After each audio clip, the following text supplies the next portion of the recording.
Hello friends, book insider पर आप सभी का स्वागत है।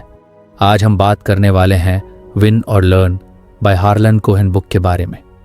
राजू एक छोटा सा टाउन में रहने वाला सीधा साधा लड़का था। बचपन से ही उसे सिंगिंग का बहुत शौक था। जब भी अकेला होता अपनी मम्मी की पुरानी सिलाई मशीन के सामने बैठकर माइक पकड़ने की एक्टिंग करता और बॉलीवुड के गाने गाकर खुद ही तालियां बजाता। लेकिन प्रॉब्लम यह थी कि जब भी सामने कोई ऑडियंस होती उसका कॉन्फिडेंस जैसे हवा हो जाता। डर, रिजेक्शन का डर। एक बार उसकी स्कूल में सिंगिंग कंपटीशन हुआ। दोस्तों ने बहुत कहा कि तू पार्टिसिपेट कर, तू तो गाता ही बढ़िया है। लेकिन राजू ने साफ मना कर दिया। क्या होगा अगर लोग हंसें तो, अगर जज ने मना कर दिया तो? उसके अंदर का डर इतना स्ट्रांग था कि उसने मौका ही नहीं लिया। फिर कॉलेज के पहले दिन उसकी मुलाकात हुई अनु से। अनु कॉन्फिडेंट थी, आउटस्पोकन थी और सबसे खास बात यह कि वो हर रिजेक्शन को सिर्फ फीडबैक मानती थी। एक बार उसने किसी मॉडलिंग ऑडिशन में अप्लाई किया और रिजेक्ट हो गई। राजू ने पूछा, कैसा फील हुआ? अनु ने हंसते हुए कहा, फील तो बुरा ही हुआ इनिशियली, पर अब लगता है कि चलो एक और एक्सपीरियंस मिला। एटलीस्ट मैंने ट्राई तो किया। अनु की सोच ने राजू को सोचने पर मजबूर कर दिया। क्या रिजेक्शन सच में इतना बुरा होता है जितना हम सोचते हैं? क्या हम बस डर की वजह से खुद को चांसेस लेने से रोकते हैं? राजू ने एक दिन हिम्मत करके YouTube पे अपना गाना अपलोड किया।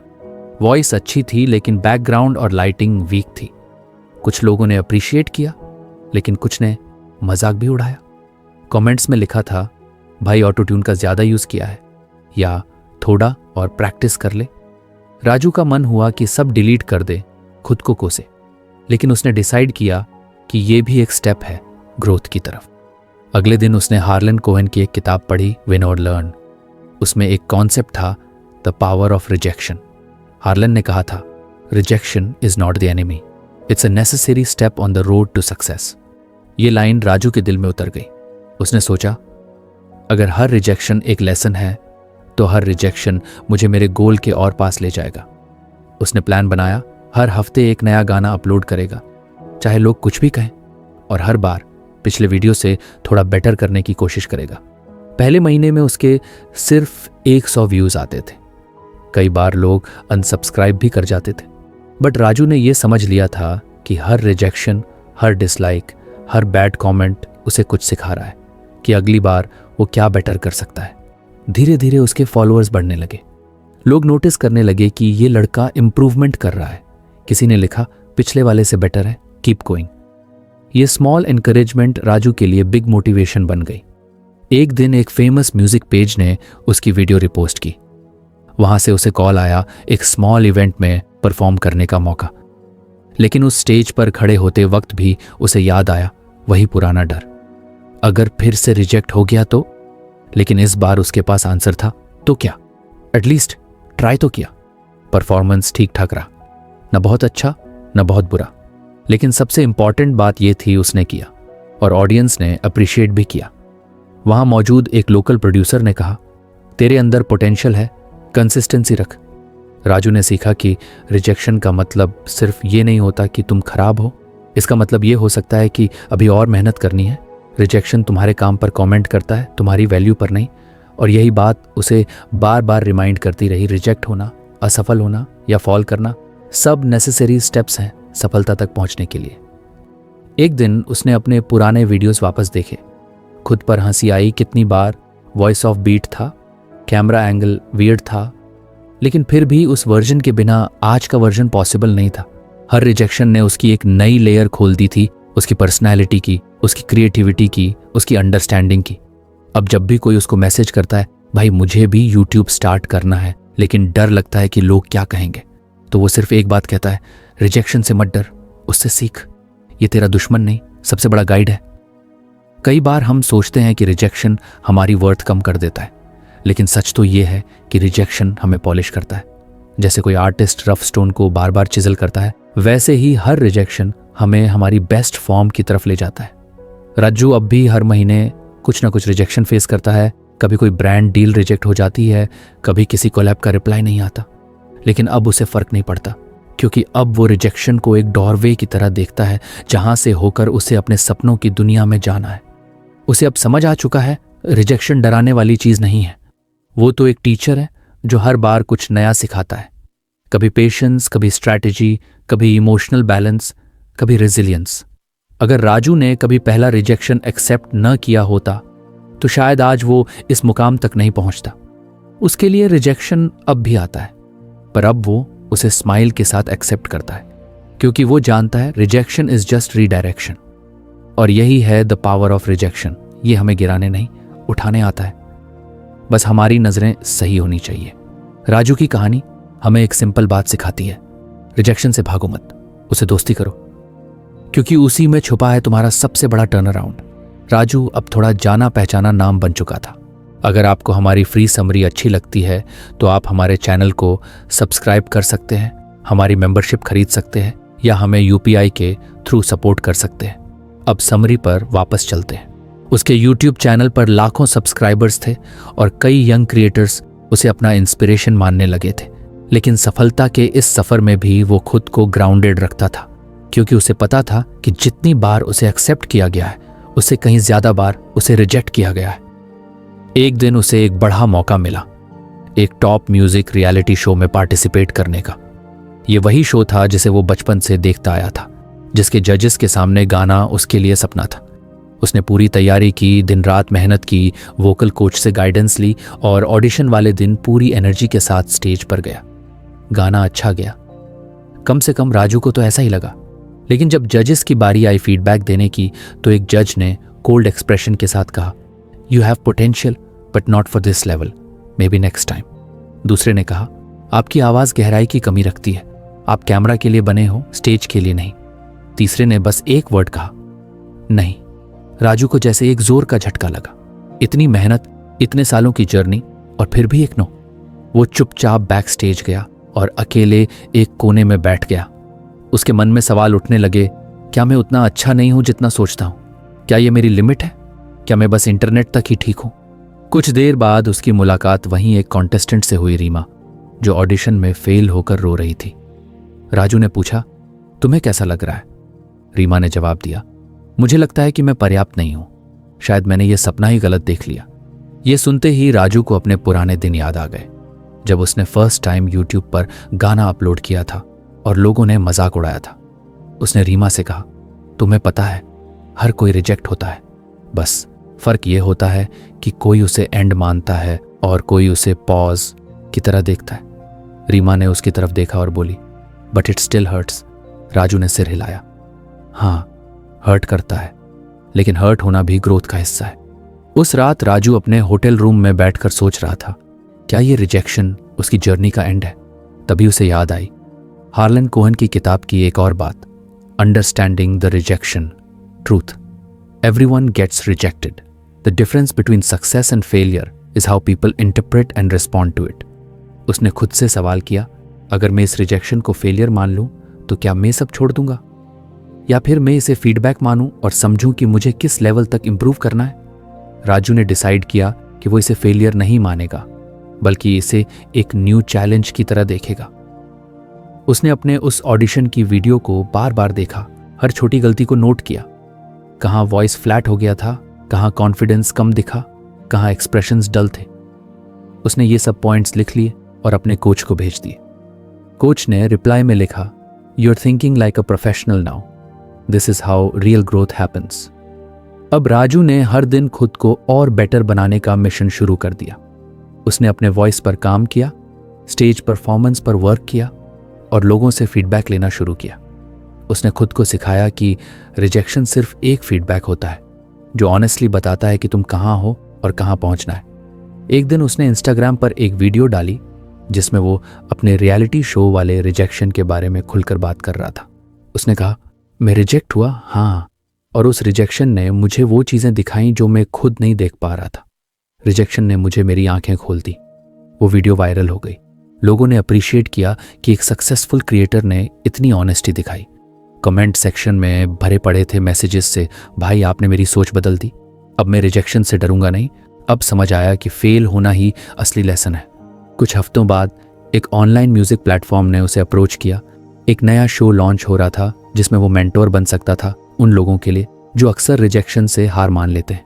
ये उसकी जर्नी का नया चैप्टर था। अब वो सिर्फ खुद नहीं सीख रहा था, बल्कि दूसरों को भी सिखा रहा था कि रिजेक्शन से कैसे दोस्ती करें। शो के फर्स्ट डे एक यंग पार्टिसिपेंट आई सिया। उसकी आवाज़ अच्छी थी पर कॉन्फिडेंस बिल्कुल जीरो। उसने सॉफ्टली कहा, सर मैं बहुत बार रिजेक्ट हो चुकी हूं, अब लगता है मुझ में कुछ खास है ही नहीं। राजू उसकी आंखों में देखकर बोला, रिजेक्शन डजंट से तुम खास नहीं हो। रिजेक्शन कहता है कि अभी और प्रैक्टिस की जरूरत है। रिजेक्शन तुम्हें रोकने नहीं, आगे बढ़ाने आया है। सिया के चेहरे पर एक हल्की मुस्कान आई और राजू को लगा अब वो सच में समझ चुका है रिजेक्शन का असली मतलब। ये सिर्फ ना नहीं है, ये अभी नहीं है।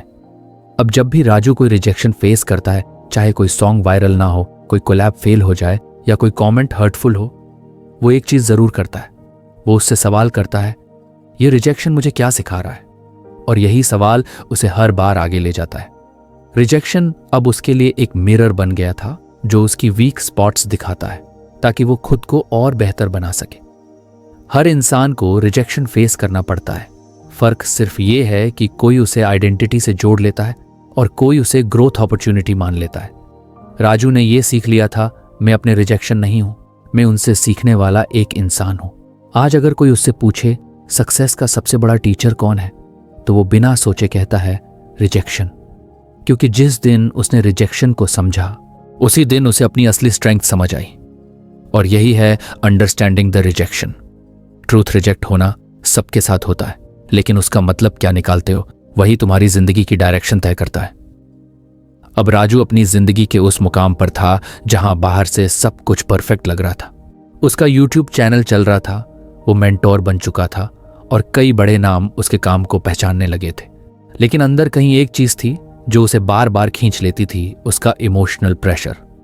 वो खुद को मजबूत दिखाता था, लेकिन कभी कभी छोटी छोटी बातें उसे डीपली हर्ट कर जाती थी। कोई नेगेटिव कमेंट, कोई फ्रेंड का मजाक या फिर किसी क्लोज इंसान की इग्नोर कर देने वाली बात, ये सब उसके अंदर कहीं ना कहीं पिंच कर जाती थी। वो बाहर तो कॉन्फिडेंट दिखता था, लेकिन अंदर एक इमोशनल थकावट थी। एक बार उसके एक दोस्त विशाल ने मजाक में कह दिया, भाई तू तो अब बड़ा आदमी हो गया, हम जैसे लोगों से मिलना छोड़ ही दिया। बात बहुत सिंपल थी पर राजू को हर्ट कर गई। उसने कुछ नहीं कहा, बस हंसकर टाल दिया। लेकिन उस रात वो अकेले बैठा सोचता रहा, क्या मैं बदल गया हूं? क्या लोग अब मुझे अलग नजर से देखने लगे हैं? और यही थॉट उसके अंदर हल्की उदासी भरने लगी। उसी दौरान उसकी लाइफ में एक न्यू अपॉर्चुनिटी आई। एक international podcast invited him as a guest speaker. वहां उसे अपनी रिजेक्शन जर्नी और इमोशनल ग्रोथ के बारे में बात करनी थी। ये इवेंट उसकी कंफर्ट जोन से बहुत बाहर था। ना तो वो फ्लुएंट इंग्लिश स्पीकर था, ना ही उसने कभी इतने बड़े इंटरनेशनल ऑडियंस से बात की थी। लेकिन दिल में कहीं एक्साइटमेंट भी थी। वो दिल्ली के एक कैफे में बैठा था, अपने लैपटॉप पर नोट्स बना रहा था। तभी उसके मेंटर की कॉल आई। राजू ने कहा, sir I am scared, I don't know if I can handle it emotionally. अगर मैं स्टेज पर बोलते वक्त अटक गया या लोग बोर्ड हो गए तो?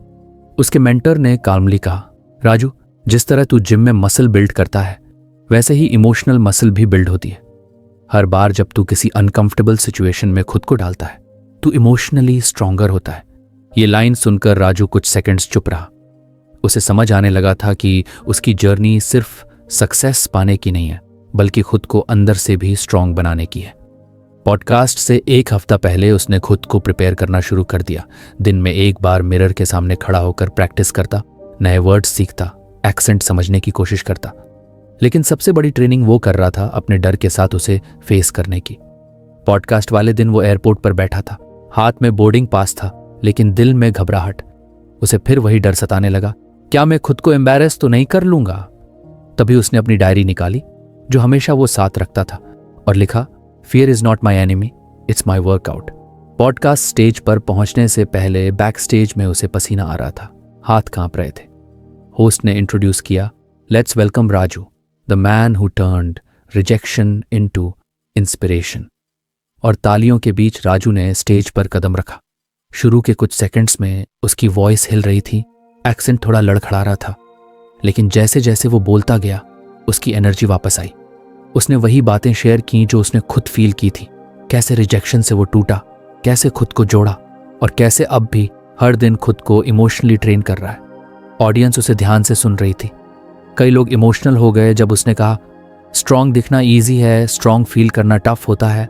लेकिन जब आप हर डिस्कम्फर्ट को एक्सेप्ट करते हैं तो आप खुद को अंदर से हील करना शुरू करते हैं। पॉडकास्ट के बाद कई लोग आए, उससे मिले, बोले you were raw and real. किसी ने कहा धन्यवाद आपकी संवेदनशीलता के लिए। किसी ने लिखा आपने मुझे डर का सामना करने की हिम्मत दी। राजू को उस दिन समझ आया इमोशनल मसल बिल्ड करना कोई फैंसी बात नहीं है, ये रोज अपने डर से आंख मिलाने की प्रैक्टिस है। जब आप खुद को अनकंफर्टेबल सिचुएशन में कॉन्शियसली डालते हो तभी आप खुद को इमोशनली अपग्रेड करते हो। उसने वापस आकर अपने टीम के साथ एक नई वर्कशॉप शुरू की, इमोशनल फिटनेस फॉर क्रिएटर्स। वहाँ उसने यंग आर्टिस्ट को सिखाना शुरू किया कि कैसे अपने इमोशंस को मैनेज करें, कैसे क्रिटिसिज्म को हैंडल करें और कैसे खुद को धीरे धीरे टफ बनाएं। एक बार उसकी वर्कशॉप में एक लड़का आया, आरव। उसका कहना था मैं बहुत टैलेंटेड हूँ लेकिन एक छोटी सी इंसल्ट मुझे अंदर से तोड़ देती है। राजू ने उसकी आंखों में देखा और बोला भाई तू जिम जाता है? आरव ने हंसते हुए कहा हाँ। फिर राजू ने कहा फर्स्ट डे सोरनेस हुआ था ना, बॉडी टूटी थी? आरव ने कहा बहुत। राजू बोला सेम इमोशनल ट्रेनिंग के साथ होता है।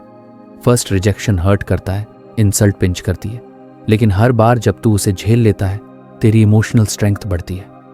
आरव मुस्कुराया और वहीं से शुरू हुई उसकी हीलिंग जर्नी। राजू ने खुद भी अपनी इमोशनल रूटीन बना ली थी। सुबह एफर्मेशंस, हफ्ते में एक बार अनकंफर्टेबल कॉन्वर्सेशंस और हर महीने कोई ऐसा काम जो उसे डराता हो। एक बार उसने अपने पुराने स्कूल टीचर को कॉल किया जिससे वो नाराज था। सालों से बात नहीं की थी क्योंकि उस टीचर ने कभी उसका मजाक उड़ाया था, लेकिन उस दिन उसने कॉल किया और कहा सर आज मैं आपको माफ करता हूं, शायद आपने मजाक किया था पर मैंने उसे ज्यादा पर्सनली ले लिया। उस कॉल के बाद राजू को एक अजीब सी शांति मिली। उसे महसूस हुआ कि इमोशनल स्ट्रेंथ सिर्फ टफ बनने में नहीं बल्कि फॉरगिवनेस, वल्नरेबिलिटी और ओपननेस में भी होती है। अब राजू की जिंदगी का एक ही मोटो था train your emotions like you train your body. और यही मैसेज वो अपने हर कंटेंट में, हर वीडियो में, हर वर्कशॉप में रिपीट करता था, क्योंकि अब उसे पता था अंदर से मजबूत होना ही असली सक्सेस है। इमोशनल मसल वो पावर है जो तुम्हें गिरने के बाद उठना सिखाती है, जो तुम्हें चुपचाप सहना नहीं समझदारी से जवाब देना सिखाती है।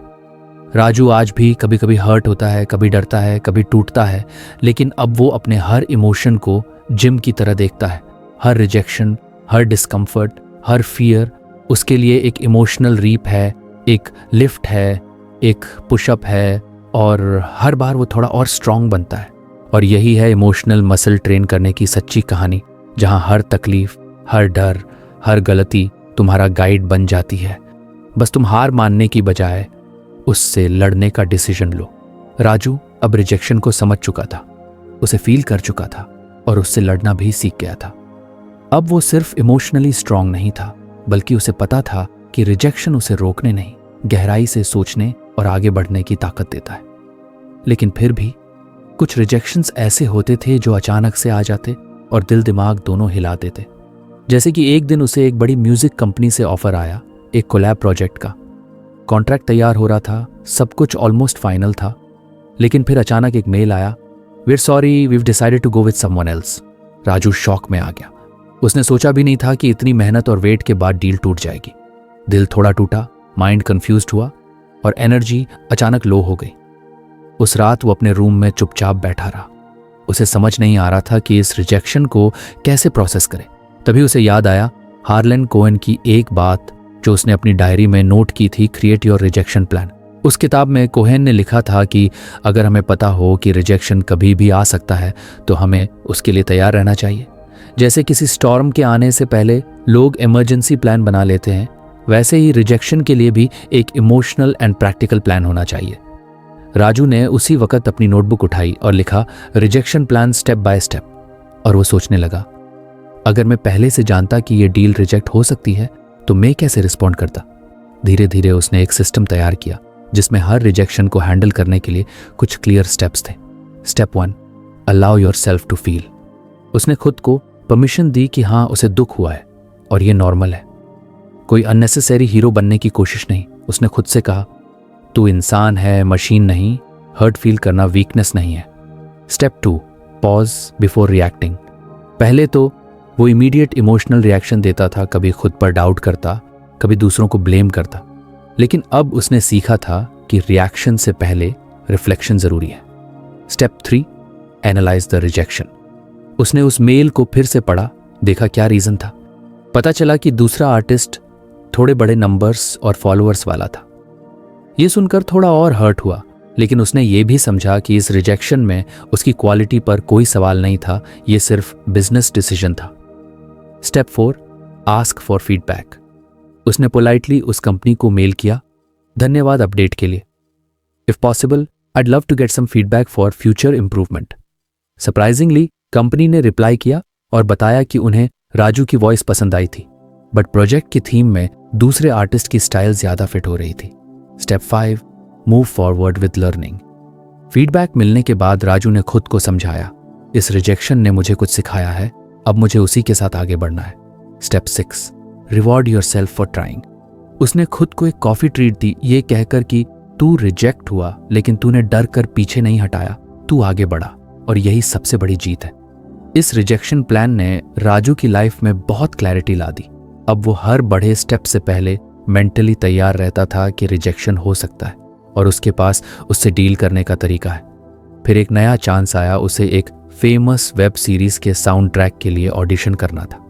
राजू एक्साइटेड था, लेकिन इस बार उसने खुद को रिमाइंड किया, रिजेक्शन हो सकता है और मैं उसके लिए रेडी हूं। उसने अपने प्लान को फिर से रीड किया, खुद को इमोशनली स्टेडी किया और ऑडिशन के लिए चला गया। ऑडिशन अच्छा गया, लेकिन रिजल्ट आया फिर से रिजेक्शन।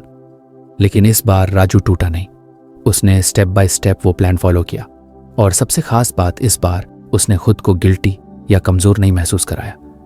उसे समझ आ गया था कि अगर किसी चीज में रिस्क है तो रिजेक्शन भी होगा, और उस रिस्क को मैनेज करने का सबसे सही तरीका है एक सॉलिड रिजेक्शन प्लान बनाना। राजू ने इस मेथड को अपने स्टूडेंट्स के साथ भी शेयर करना शुरू कर दिया। एक सेशन में उसकी स्टूडेंट प्रिया ने कहा, सर मुझे सिंगिंग बहुत पसंद है, लेकिन मैं ऑडिशंस देने से डरती हूँ, रिजेक्शन मुझे तोड़ देता है। राजू ने उसे वही प्लान समझाया और कहा, रिजेक्शन से डरना मत, उससे निपटने की स्ट्रैटेजी बना। फियर तब कम होता है जब हमारे पास उसका सामना करने का तरीका होता है। प्रिया ने उस एडवाइस को फॉलो किया और अगले हफ्ते उसने पहली बार एक ओपन माइक नाइट में गाना गाया। कुछ लोग चुप थे, कुछ ने तालियां भी नहीं बजाई, लेकिन प्रिया टूटी नहीं। उसने बाद में कहा, सर मैंने पहली बार रिजेक्शन को फेस किया और भागी नहीं, ये मेरे लिए सबसे बड़ा विन था। राजू को अब समझ आने लगा था कि स्ट्रैटेजी बनाना सिर्फ बिजनेस के लिए नहीं होता, फीलिंग्स के लिए भी उतना ही जरूरी है। जब हम रिजेक्शन के लिए तैयार रहते हैं तो वो हमें सरप्राइज नहीं करता, बल्कि हमें ग्रो करने का मौका देता है। धीरे धीरे उसने अपने रिजेक्शन प्लान को और भी अपग्रेड किया। उसने उसमें एक और स्टेप ऐड किया, visualize rejection before it happens. यानी जब भी कोई नया काम शुरू करता तो खुद को एक बार मेंटली इमेजिन करता कि अगर ये काम फेल हो गया तो वो क्या करेगा। इससे उसका माइंड पहले से स्टेबल हो जाता और इमोशनल शॉक नहीं लगता। अब राजू की लाइफ में रिजेक्शन आना कोई अनयूजुअल बात नहीं थी, बल्कि वो उसे रूटीन का हिस्सा मान चुका था। जैसे ट्रैफिक में फंसना, जैसे बारिश में भीगना थोड़ा अनोइंग होता है, पर डील किया जा सकता है। एक दिन उसने अपने एक पुराने दोस्त को कॉल किया जो फोटोग्राफी में करियर बनाना चाहता था, लेकिन हर बार कोई ना कोई एक्सक्यूज देकर पीछे हट जाता था। राजू ने उससे सीधा पूछा, क्या बात है? दोस्त बोला, यार डर लगता है, क्या पता कोई फोटो पसंद ना आए, लोग मजाक उड़ाएं। राजू ने कहा, तू प्लान बना ले, हर रिजेक्शन को हैंडल करने का प्लान। प्लान से डर कम हो जाता है और एक्शन शुरू होता है। वो दोस्त मान गया और कुछ महीनों बाद उसने अपना फोटो पेज लॉन्च किया। और जब उसे पहली बार किसी ने बोला, दिस डजंट लुक प्रोफेशनल, तो उसने राजू को मैसेज किया, प्लान काम आया भाई, मैं आज टूटने के बजाय फिर से शूट पर जा रहा हूं। राजू ने सीखा था कि फियर को मारने की जरूरत नहीं है, बस उसे टेम करने की जरूरत है। और रिजेक्शन प्लान वही काम करता है, वो तुम्हारे डर को इतना मैनेजेबल बना देता है कि तुम उससे लड़ सकते हो। अब जब भी कोई राजू से पूछता है सक्सेस के पीछे सबसे जरूरी चीज क्या है, तो वो कहता है रिजेक्शन से डरना बंद करो और उससे लड़ने का तरीका बनाओ, क्योंकि जीत उनके हिस्से में आती है जो डर को देखकर भागते नहीं बल्कि उसके लिए तैयार रहते हैं। और यही है रिजेक्शन प्लान की असली ताकत, ये तुम्हें इमोशनली इक्विप करता है ताकि रिजेक्शन तुम्हें हिला ना सके, सिर्फ तुम्हें और मजबूत बना दे। राजू की जिंदगी अब एक नए पड़ाव पर थी। रिजेक्शन से लड़ना उसने सीख लिया था, इमोशनल मसल भी ट्रेन हो चुकी थी, और अब तो उसका रिजेक्शन प्लान भी रेडी था जो हर टफ मोमेंट में उसे संभाल लेता था। लेकिन एक चीज अब भी मिसिंग थी, कभी कभी अकेलापन। दिन भर काम, मीटिंग्स, परफॉर्मेंसेस, कोलैबोरेशंस। लेकिन जब रात को वो अकेले अपने कमरे में बैठता तो माइंड में एक हल्की सी खाली जगह महसूस होती थी। सोशल मीडिया पर सब परफेक्ट दिखता था, लेकिन असल जिंदगी में जब वो किसी पर्सनल सेटबैक से जूझता था तो उसके पास ऐसा कोई नहीं होता था जिससे वो खुलकर बात कर सके। वो खुद से पूछता था, क्या मेरे आसपास ऐसे लोग हैं जो मुझे बिना जजमेंट के सुने, जो सिर्फ मेरे नंबर्स और सक्सेस को ना देखें बल्कि मुझे, राजू को समझे। फिर एक दिन उसने अपने पुराने दोस्तों का व्हाट्सएप ग्रुप ओपन किया जिसमें कभी बहुत सारी बातें होती थी, लेकिन अब सब खामोश था। शायद बिजी थे, शायद दूर हो गए थे, शायद वो खुद भी इतना इन्वॉल्व हो गया था अपनी जर्नी में कि कनेक्ट ही नहीं कर पाया। उसी दिन उसे अनु का मैसेज आया, वही अनु जो कॉलेज में उसकी पहली इंस्पिरेशन बनी थी रिजेक्शन से ना डरने की। अनु ने लिखा, तुझसे बात किए जमाना हो गया, मिलना चाहिए। राजू ने फौरन हाँ कर दी। दोनों एक पुराने कैफे में मिले जहां पहले डिस्कशन होता था ड्रीम्स और फियर्स पर। अनु अब एक थेरेपिस्ट बन चुकी थी और मेंटल हेल्थ को लेकर पैशनेटली काम कर रही थी। राजू ने उससे पूछा, अनु, कभी कभी लगता है कि बाहर सब ठीक है पर अंदर से खाली खाली लगता है, ऐसा क्यों? अनु ने मुस्कुराते हुए कहा, क्योंकि तू स्ट्रांग बन गया है, पर अकेला स्ट्रांग बन गया है। हर फाइटर को एक ट्राइब चाहिए होती है, ऐसे लोग जो उसे उसकी जीत पर भी सेलिब्रेट करें और हार पर भी संभालें। उसकी ये बात सीधे दिल पर लगी। राजू ने उसी वक्त डिसाइड किया, अब वो सिर्फ करियर कनेक्शंस नहीं बनाएगा, अब वो अपना एक ऐसा सर्कल तैयार करेगा जिसमें लोग उसे एज ए ह्यूमन समझें। उसने धीरे धीरे कुछ ऐसे लोगों से दोबारा कनेक्शन बनाना शुरू किया जो उसके साथ जेन्युइन थे, बचपन के दोस्त, पुराने कोलैबोरेटर्स, कुछ नए क्रिएटर्स जो दिखावे में नहीं मेहनत में बिलीव करते थे। एक बार उसने अपने घर पर एक छोटा गैदरिंग रखा, सिर्फ 6-7 लोग। कोई बड़ा सेटअप नहीं, कोई बड़ी पार्टी नहीं, बस वो लोग जिनके साथ वो खुलकर हंस सके, रो सके, बात कर सके। उसी गैदरिंग में आरव भी आया, वो फोटोग्राफी वाला लड़का जिसने राजू की वजह से अपने फियर से लड़ना शुरू किया था। उसने एक फोटो एल्बम लेकर आया जिसमें राजू की जर्नी के हर फेज की कैंडिड तस्वीरें थीं। पहली वर्कशॉप, रिजेक्शन वाले दिन, first open mic, even podcast की तस्वीर। राजू की आंखों में पानी आ गया। उसने कहा, I didn't know someone was watching me this closely. Aarav ने बोला, हम सभी थे, बस तू इतना तेज भाग रहा था कि रुक कर देख ही नहीं पाया। उसी दिन राजू ने पहली बार समझा, फाइंड योर पीपल सिर्फ एक कॉन्सेप्ट नहीं है, ये तो एक इमोशनल नीड है। हम इंसान हैं, मशीन नहीं, और इंसान को कनेक्शन चाहिए होता है, बिलोंगिंगनेस चाहिए होती है। अब राजू ने कॉन्शियसली एफर्ट्स शुरू किए। वो हर महीने एक बार अपने सपोर्ट सिस्टम के साथ बैठता, बातें करता, सुनता, बताता। वो अपने फीलिंग्स को ओपनली शेयर करने लगा और उसने ये भी देखा कि जब वो खुद वल्नरेबल होता है तब लोग उसके और करीब आते हैं। एक दिन उसके चैनल पर एक बहुत बड़ा कंट्रोवर्सी हो गया। किसी वीडियो में एक मिसअंडरस्टैंडिंग की वजह से लोग नाराज हो गए।